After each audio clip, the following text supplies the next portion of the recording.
Hey everyone, welcome back to the Beauty School Bobbi podcast. Today I am actually on a road trip and I won't be able to record tomorrow. So I'm going to bring you all along with me as I drive to Asheville. Just figured since I had some time in the car, I would record on my way and just kind of see what happens. So I am going to Asheville, North Carolina to attend a L'Oreal Mid-Atlantic School Conference. And this is the first time that we have ever attended one of these conferences. And because we are a Redken Premier School and that we work with L'Oreal PPD, I'm excited to meet other schools in our area. My bestie, Summer from Charlotte, who owns the Paramount Institute, is going to be coming along with us. So they're a new beauty school. And so it's going to be really fun to kind of see the different needs that they have and to just kind of catch up and hear about how the school is going. So I'm really excited. Tonight we are going to do dinner together.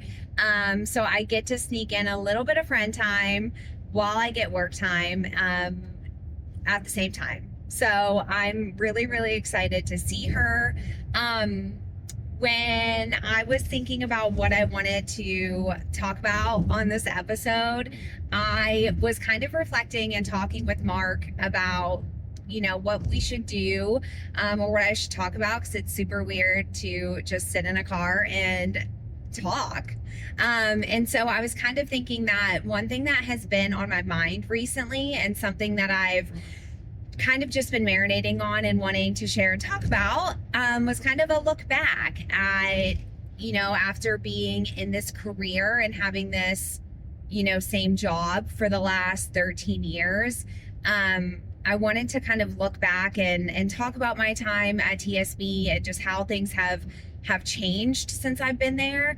And I thought it would be kind of fun to just advice for my younger self or for people that are just starting their careers. I know a lot of the people that I work with, or a lot of people listening, are people that are new in their career. And I was thinking, maybe some advice for starting that would be good. So I'm going to kind of do a little bit of that and then we'll just see where it goes. I don't even know if we're going to post this episode or if I'm going to watch this and it's going to be too much.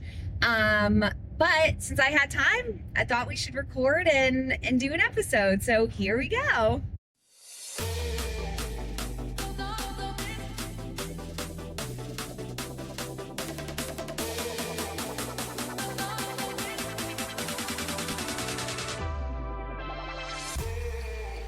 Now we're going to take a quick break to hear from one of our partners. If you're a beauty school owner or educator listening right now, I want to share something we actually use inside of our school, Beautista.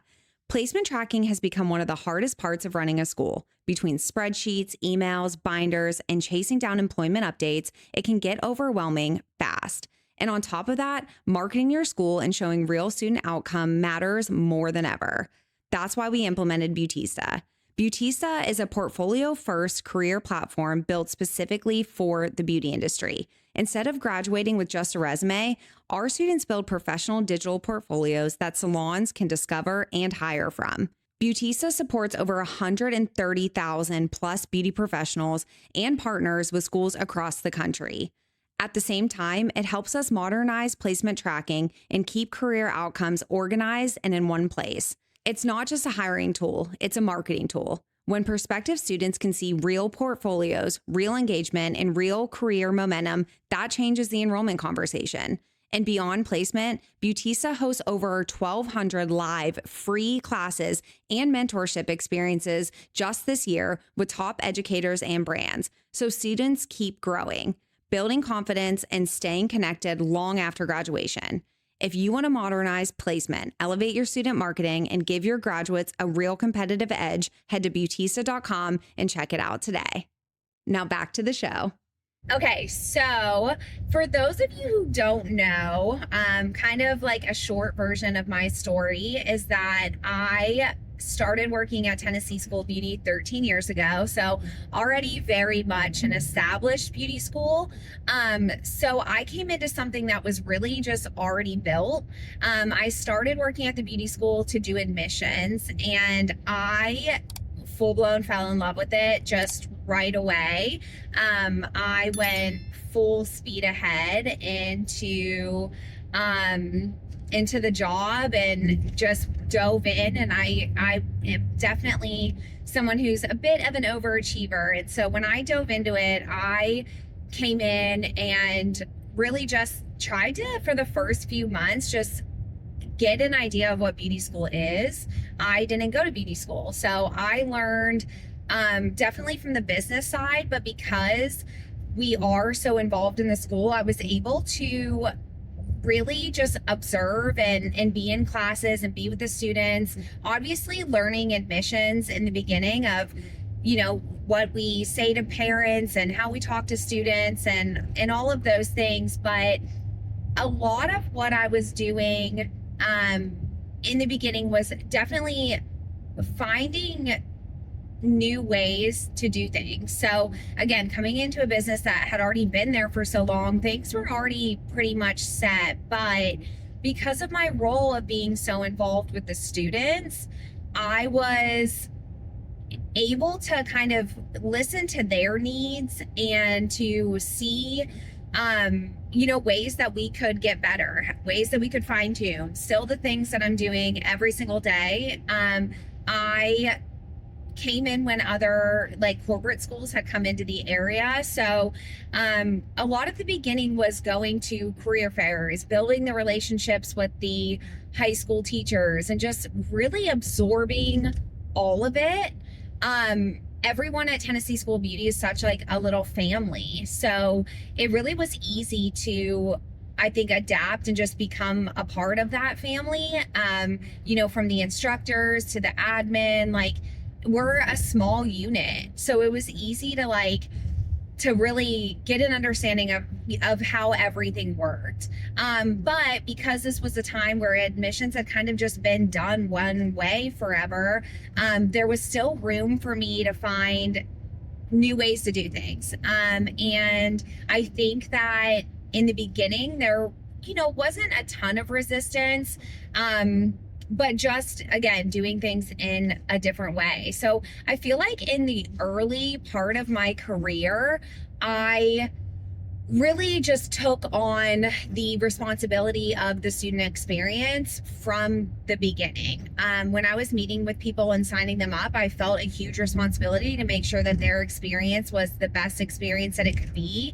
I think it was interesting and maybe a little bit of a different experience than, you know, some other people that have come into the school, that I wasn't a part of Tennessee School of Beauty before. So I didn't have this idea of how things, you know, just should be done. And I really brought in a lot of things from other industries, other fields that I had worked in. And I'm like, hey, why can't this, you know, work in the beauty school experience? I think I really remember not understanding fully why somebody like a parent or family members would be against their children like coming into beauty school. I didn't realize that that was going to be a challenge, but I quickly realized that it was. I quickly realized, you know, just the misconceptions of the beauty industry. And because I had bought in so hard to what I was doing and I believed so much in what we were doing, I was like offended. I was really like, why would anybody not want their child to do this? Why would anybody not be for this? Because I had started meeting stylists and salon owners. My eyes were open to a whole new world. And I think that luckily, because I was in Knoxville and with Tennessee School of Beauty, I was able to make connections really quickly. But because I was thinking outside the box and wanting to do just really big things from the beginning, my circle grew really quickly. And I think everyone was just so warm and welcoming, that I was really like within the first year or two, I remember being like, oh yeah, I'm a part of this. I'm a part of this world, and I know the people, I know the players in the game, and I was watching students that I had enrolled graduate. I obviously fell in love with that piece of it, and then when I had students that I had enrolled start coming back to the school and like, hey, this is where I'm working and look at what I'm doing.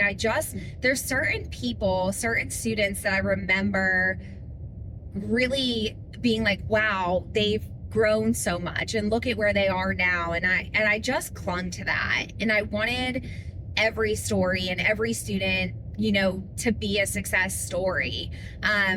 I really wanted to strive for perfection in those beginning years. We were much smaller when I started as far as student enrollment went.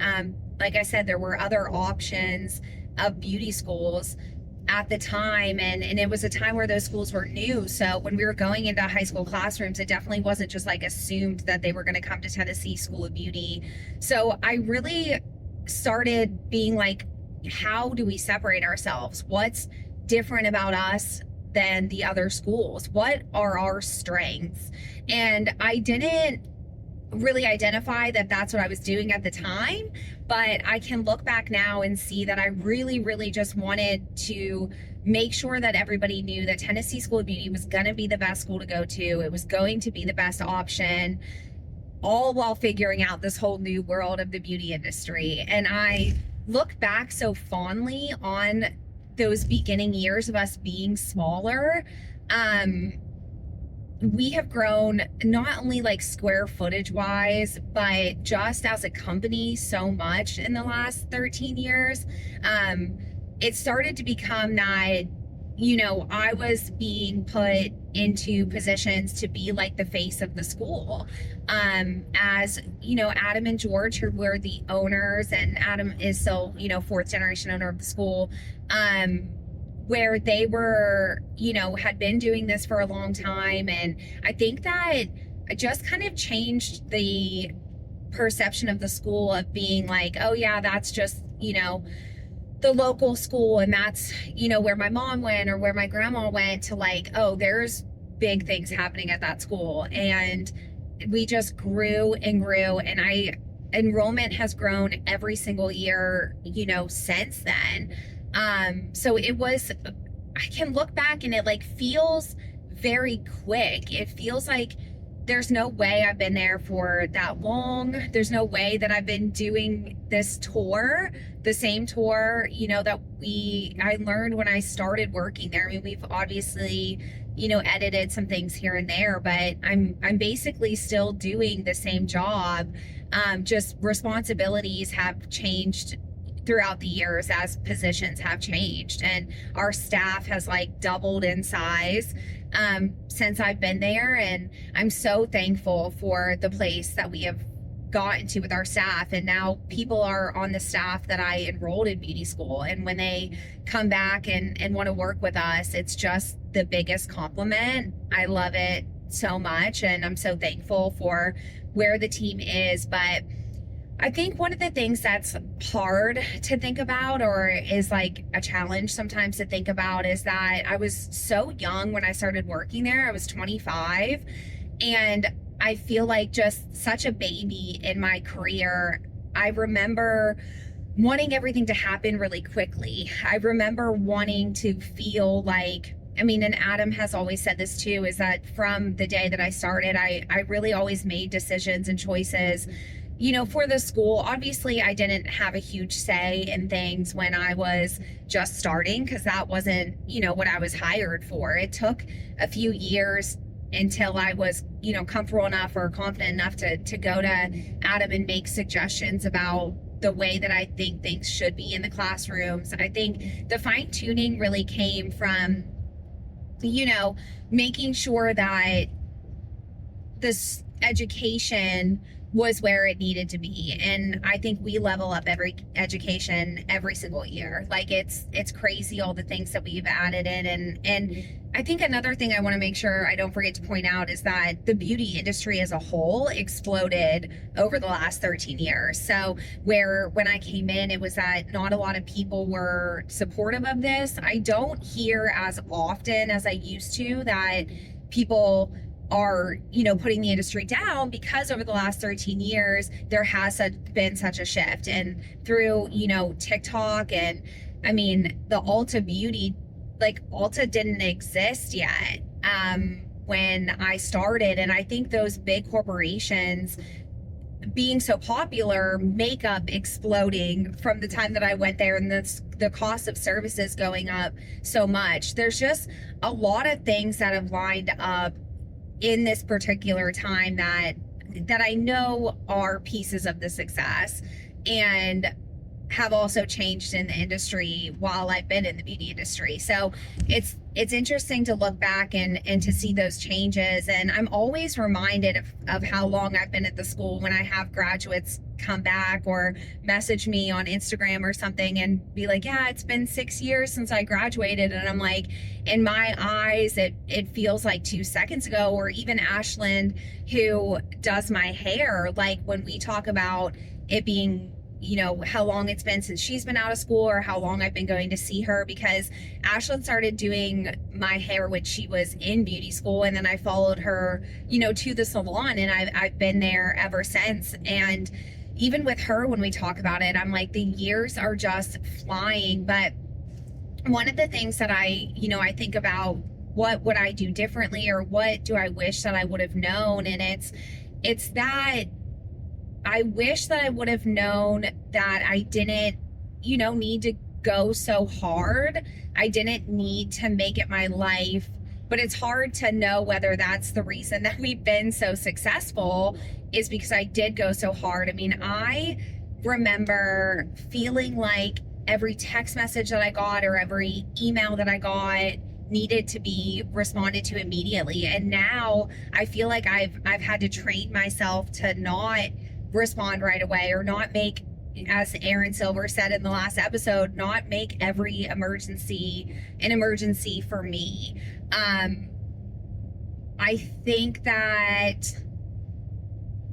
it's hard to kind of like explain the reasoning behind that, except that I had always known that what I was going to do in the world, or the thing that I wanted to dedicate my career to, was going to be to helping people.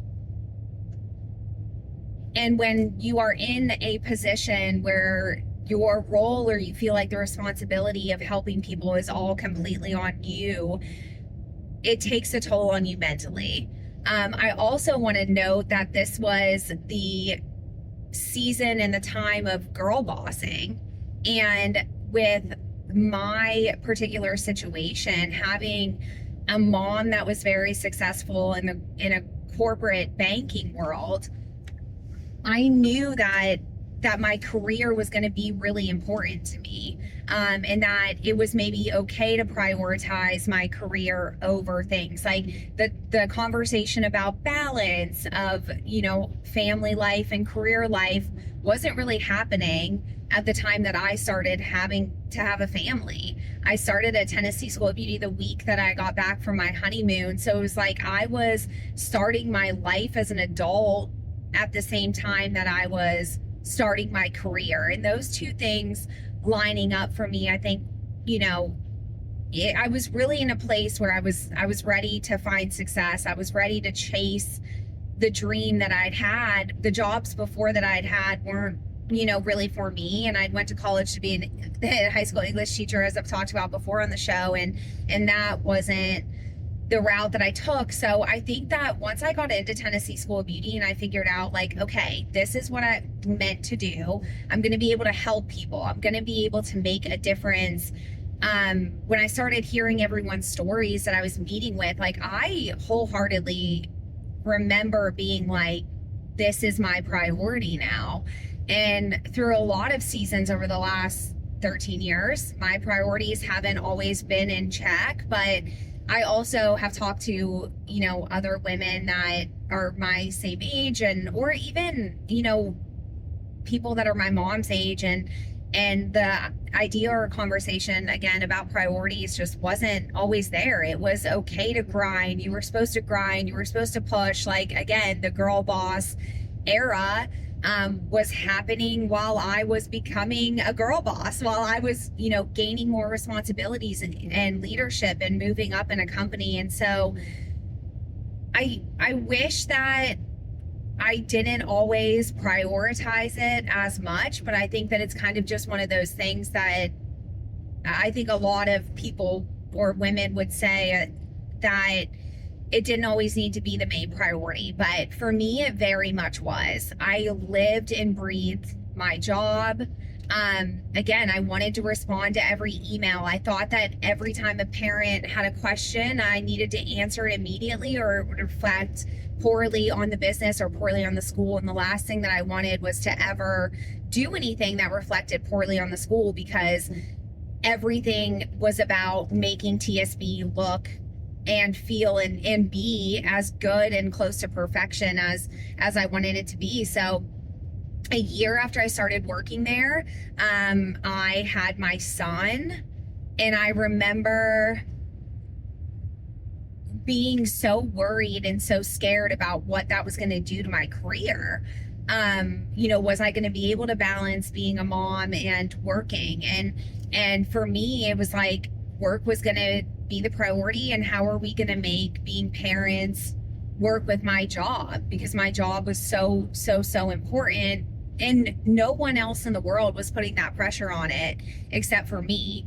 I was the only one that was like, make this a priority. Nobody else was pushing me to do that. Like, nobody at the school expected me to do that. I just did.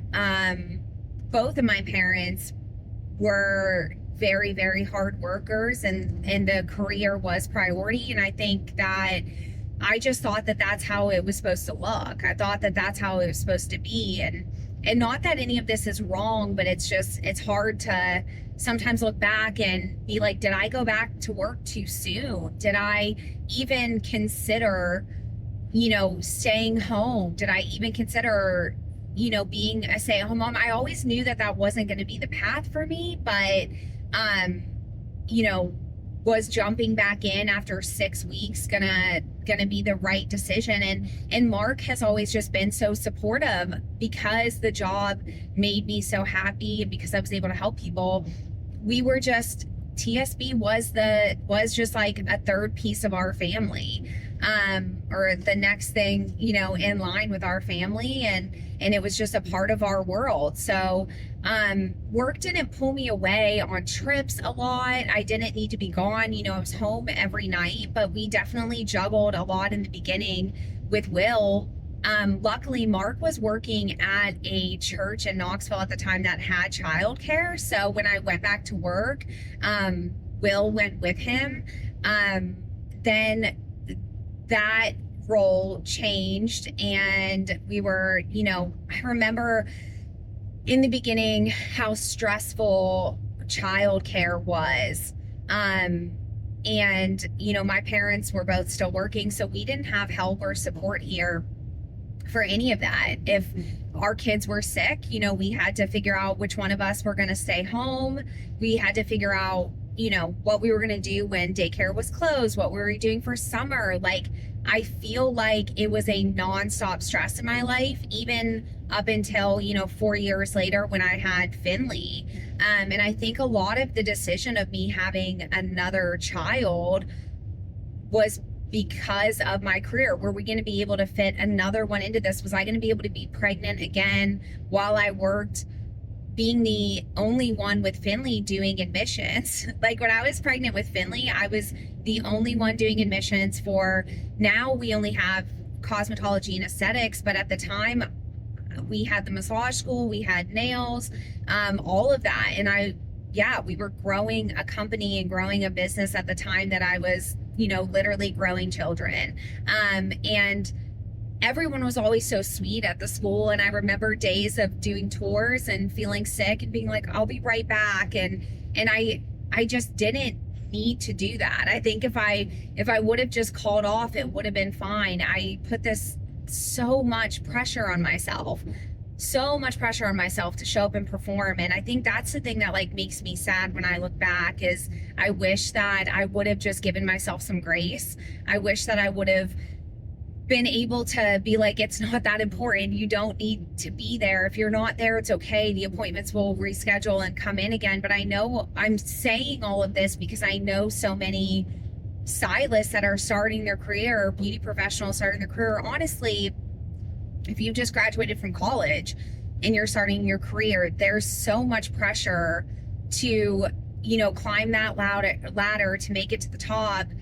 I think what I didn't understand was that I had time to do that it didn't need to all be done all at once, and that it would be okay if I, gave myself some grace, if I left when I felt exhausted. Or again, I had 2 young kids at home, and for me, I struggled with postpartum with both my kids. And so I think that maybe a lot of people feel this way, but those first years were so hard, because we were trying to fit a career into this. And then on top of that, my husband had his career too, that we were trying to navigate and figure out. And I think, if I could do it differently, I know that Adam and George would have allowed me more time to be gone if I needed it. And I wish maybe that I would have prioritized those things a little bit more. I think being a perfectionist also, it's hard for me to look back and not just think that if I could have done something different, that it would have been better. It's so easy to be like, oh yeah, like looking back now, like, oh, this is what I should have done. When in the moment you're operating on, adrenaline, and you're operating on, I never wanted to let anybody down. And I felt like if I didn't show up, I was going to be letting someone down.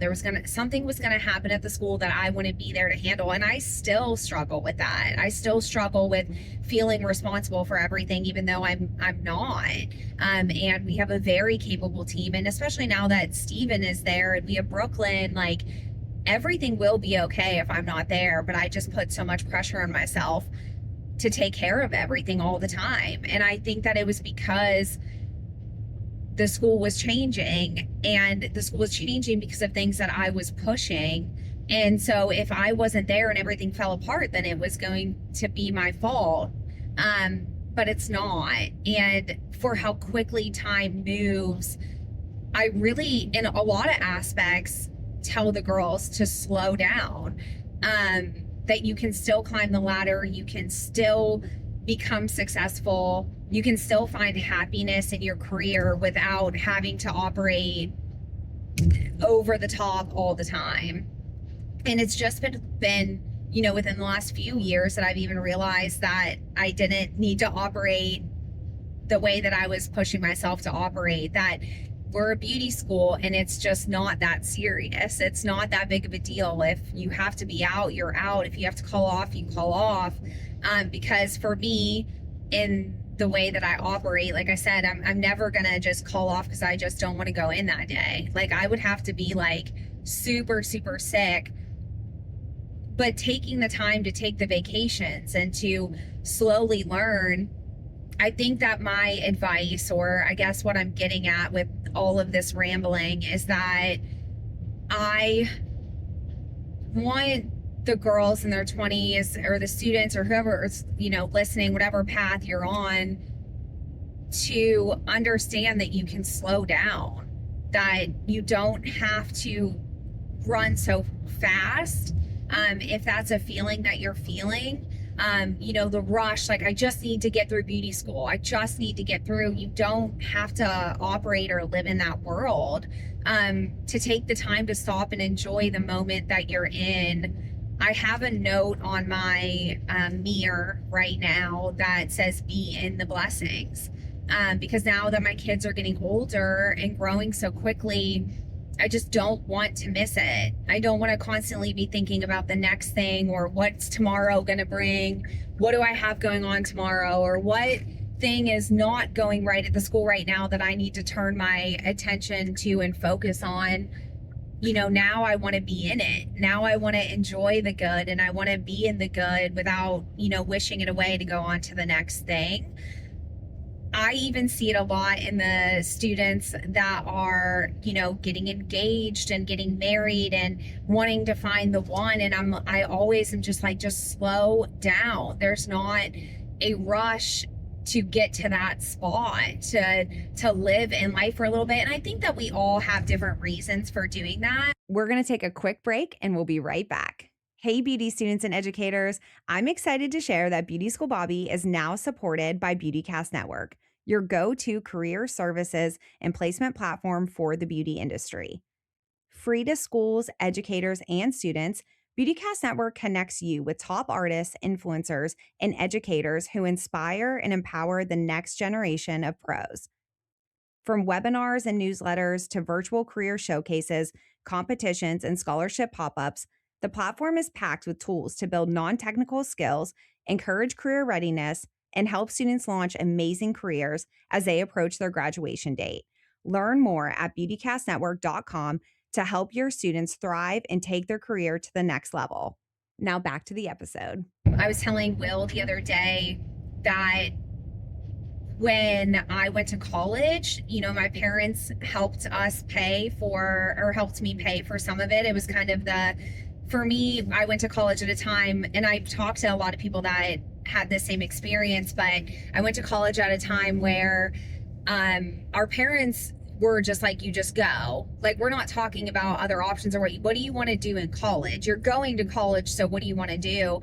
And I had never identified it. I never really knew. I knew that leadership was probably something that I wanted to be in, or maybe, wanting to be the boss or wanting to build a business. I had all those things, but I never really knew exactly what I wanted to look like. So I was kind of telling Will and talking to him about how, when we moved to Knoxville, we had $0. And that was, 2 years after I had dropped out of college. And that was a messy path, and it was still my path, and I don't wish it to be any different. But, we've built all of these things that we have completely on our own. I think we had the safety net of my parents that they weren't going to let us go hungry, and they weren't going to let us fall too far, but it was very much we were on our own, especially after college didn't work out. I mean, we didn't get money for food or whatever. They helped us with our housing and helped us with tuition, but it was student loans, for the rest of it.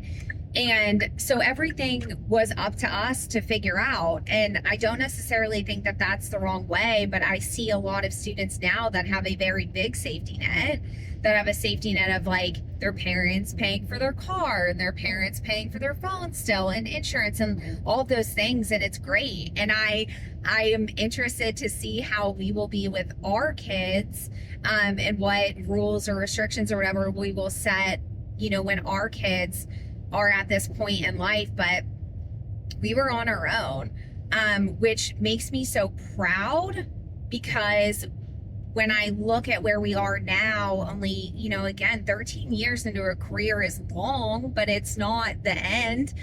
We're still, I didn't want to say the middle. Like, we're still, I feel like some days I feel like we're just still starting. We're figuring it out. Like, we're just now getting comfy. We're getting our footing a little bit. And so I'm proud of that. I'm super, super proud of that. So I'm not, angry at my parents for not giving us everything or handing us just money all the time, or setting us up with a safety net. I think the safety net was, we moved in with my parents twice after we moved to Knoxville, and one time with a kid while we were buying our first house. And so we had that support, but it was very much up to us to figure out our own way. So like I said, I'm proud of that, and I'm happy that that was the situation we had, because I know that what we have is because of how hard we've worked, and what we built. And maybe I do have all of that because I grinded so hard. So it's hard to find that balance of happiness of what is the right way to do it, because I think all of our stories just look so different. I think that I was extremely lucky to land at Tennessee School of Beauty and land at a place that was going to give me so many opportunities to grow and was going to continue to invest in me. When the school was growing, I was rewarded for that. And I think that, again, is the blessing. And when I say I know that this was where I was meant to be, I think it was because of that, because my hard work was rewarded. I wasn't working at a corporate job where it didn't matter how hard I worked or how much I succeeded, that I was still gonna just kind of be at the same place. I was at a place that did reward that and did allow me to make changes and to, get through so many different challenges. I had no idea that I would end up here, but because it still feels like I'm so thankful for it still. And I'm so thankful to have built what we built, and to be a part of this growth and to be a part of such a legacy. But it doesn't come without a trade-off. I think with every really good thing, the negative is that I have a hard time looking back to my kids being young, because it was so stressful, because the priorities were off balance, that it's hard sometimes to look back and be like, did I miss it? Should I have taken a year off or 2 years off to be home with them? I guess there's just never, you'll just never know. We'll never know what the right answer is. But I know that my kids are both really great kids. And so I know that we didn't, mess them up too much by being gone. And I've said this before on the show, but my therapist, when I finally entered therapy, when I was like, I can't juggle all of this. I can't juggle, as my kids got older and needed more, or needed me in a different way. It was hard to juggle everything. I remember when the kids were really little, coming home, picking them up from daycare, or if Mark picked the kids up from daycare, meeting back at the house. And it was like, by the time we made dinner and got baths, it was bedtime, because when they're little, they go to bed so early. And so I felt like I would miss so many things throughout the week. And it was destroying me without me being able to identify what was so hard. I was just felt like I was missing it.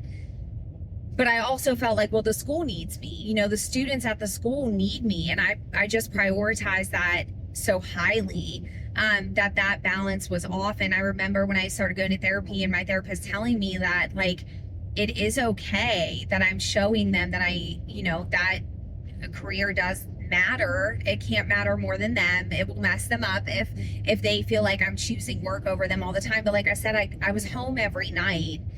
I didn't have a job where I had to travel all the time. So I was still there, but, working from home. And on my off days, making sure that I was still available to respond to emails and check emails and all of that stuff. It'll be interesting to see when they get older and they look back, if they remember any of this, if they, if their perception is that I was working all the time, or if their perception was that there was balance.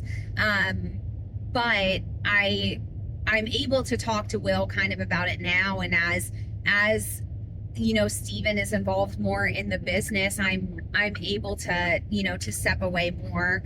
I think it didn't help that I, started the podcast and YouTube show and just had this drive to make such a difference and impact in the beauty industry, that I was like, let's go. I was ready for everything. Is there a world in which I had kids later in life? I mean, and had my career and then was able to I run this stuff through my head all the time. And I think a lot of moms do. I don't really hear a lot of men talking about it. I think it's more accepted that the dad is gone traveling all the time and all of those things. Every family responsibility looks different, but I don't really hear a lot of men being like, oh, I regret not being there so much when they were little, because I feel like it was just more accepted that men, could have their careers and prioritize that. I think as women, we still battle the guilt. Even driving right now, leaving Finley just to go away for a night. Will, I think, is at an age where he's fine with it. He doesn't really care. He's like, okay, I'll see you tomorrow. But, Finley's still sad, and that destroys me, that I'm going to miss one bedtime, that I'm going to miss one thing. I've always had a really hard time of of separating that. I've always wanted to be there for every meal, every game, every birthday party. And it's just not possible with, having such a full, demanding career. I don't know if it's just this age or if that my kids are just now old enough that I'm able to look back and reflect on all of these things now, but it is definitely something that I think about a lot. And I know that it doesn't do any good to look back and wonder or try to say, like, what if I would have done this or what if I would have done that? But I think just with me being a perfectionist, it's something that I do a lot, because I think it also helps me to make sure that I'm in check and in line now. I think I'm finally at a place where there is balance and I'm able to step away. I wish that I could say I didn't feel guilty and I didn't feel guilt at all still, but I do, because even if I'm like, hey, I'm taking off of work today to go to a field trip, like, I didn't do that. I don't remember how old Will was when I went to his first field trip, but I was like, oh, I can't sign up to be the field trip mom because, I would have to leave work and then I can't take appointments. And if we can't take appointments, then students can't enroll. But because it's not like that now, when I do go do those things, I definitely still feel guilty sometimes. I definitely still feel like that's not something I should be doing. Okay, I'm like dying because I looked in my rearview mirror for a second and there was like a cop right behind me and I got really scared that I was going to get in trouble or pulled over for filming. So sorry about that pause. Sorry about stopping like mid conversation. I don't even know, is it illegal to record? Is this illegal to do? Like, I actually don't even know. I'm not using my phone. I'm just talking. So hopefully this is okay.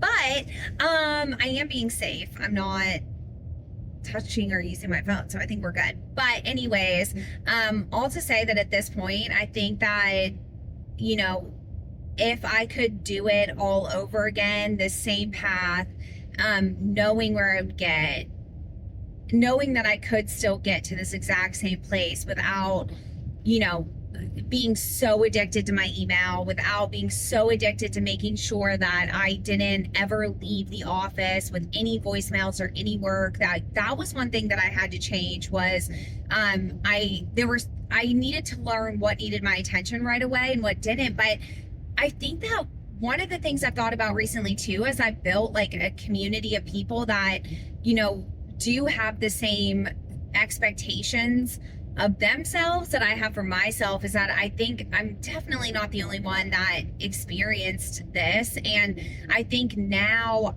the priority is really where I wish that I would have put some balance, or I would have put some emphasis on. I wish I would have really been able to separate things a little bit more. Now I try not to be on my phone as much, but also the whole conversation of like phone addiction is new too. So I just didn't have anyone else around me at the time that I could even talk to about any of this stuff. Like, the people that I worked with, either, weren't wanting to achieve greatness, or they were just kind of happy with where we were. They certainly weren't adding in whole other businesses. I mean, Beauty School Bobbi was, something that I added in, but also like Steven and I opened a coffee shop in a boutique at the school. Like, why did we need to add extra things in? Like, I just wasn't connected with people that were doing that. And now that I am, it's so validating, and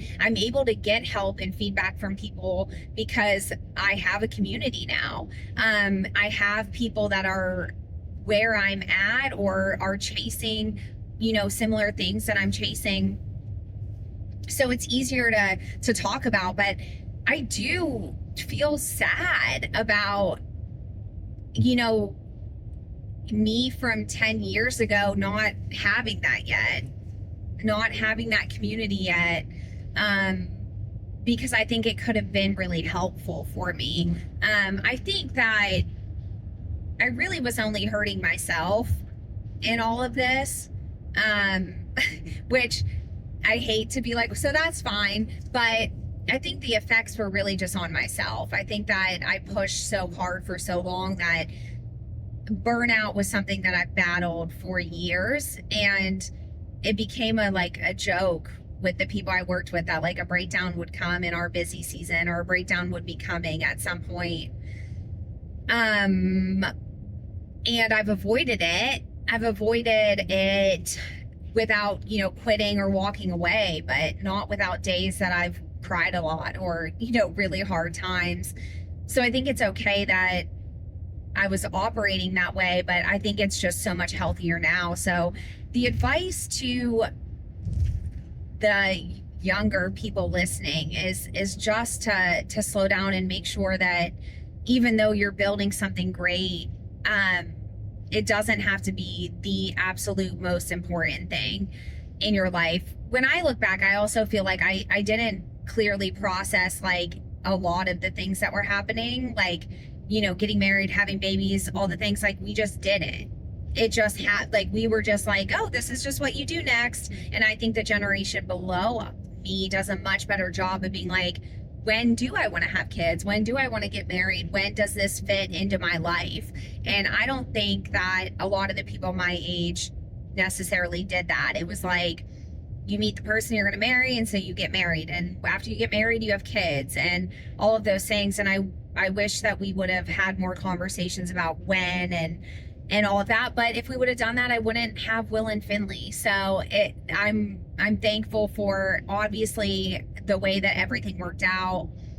But I am definitely in a season of reflection, and in a season of knowing that, what I want the next 13 years to look like, and the ways that they will look, the next 13 years will look different. And so as I'm thinking all of that, I just wanted to share those things, and I guess share maybe a little bit about my story a little bit more, because I don't really share those things very often, or maybe the things that weren't perfect while I was going through them. But I also think that I'm the kind of person that when I'm going through something anyways, I'm not always vocal about it, or I don't always process it out loud.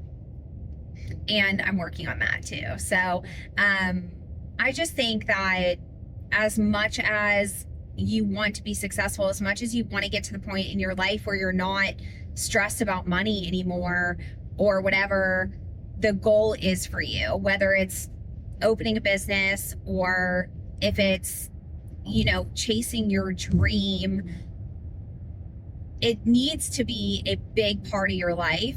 It's going to be a part of your life because of how much time we spend at work. But I think making sure that you're mixing in the balance, and that you're really taking the time to see what's going to be best for you to show up in all ways. Like, I want to be the best mom, the best wife, the best at my job. I want all of those things. And I could have done that in a way that was maybe less hard, that was maybe less stressful.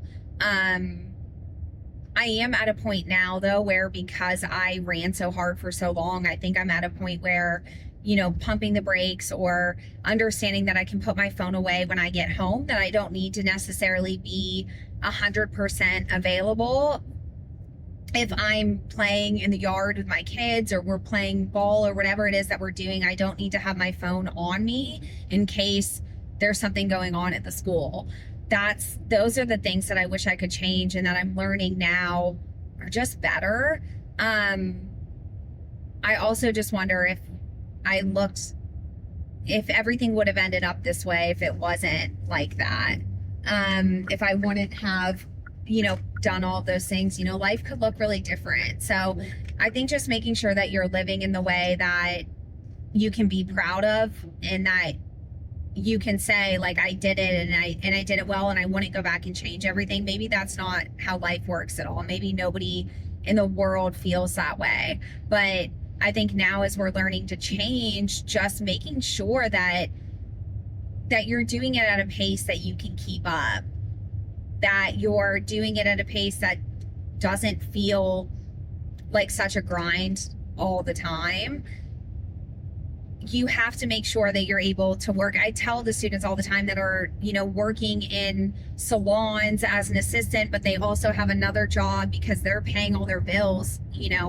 It's not going to be like that forever. Eventually, it does pay off. Eventually, you get comfortable. But what I've learned also is for people that are high achievers, there's just never going to be a part where you're like, okay, I can stop now. I'm happy. And I don't want that at all. I don't want to wake up and not feel like I'm chasing something or I'm running towards something. I like that feeling also, but I do think adding I don't know if you want to call it balance, whatever you want to call it, just where there's more time where when you're on vacation, you can be on vacation.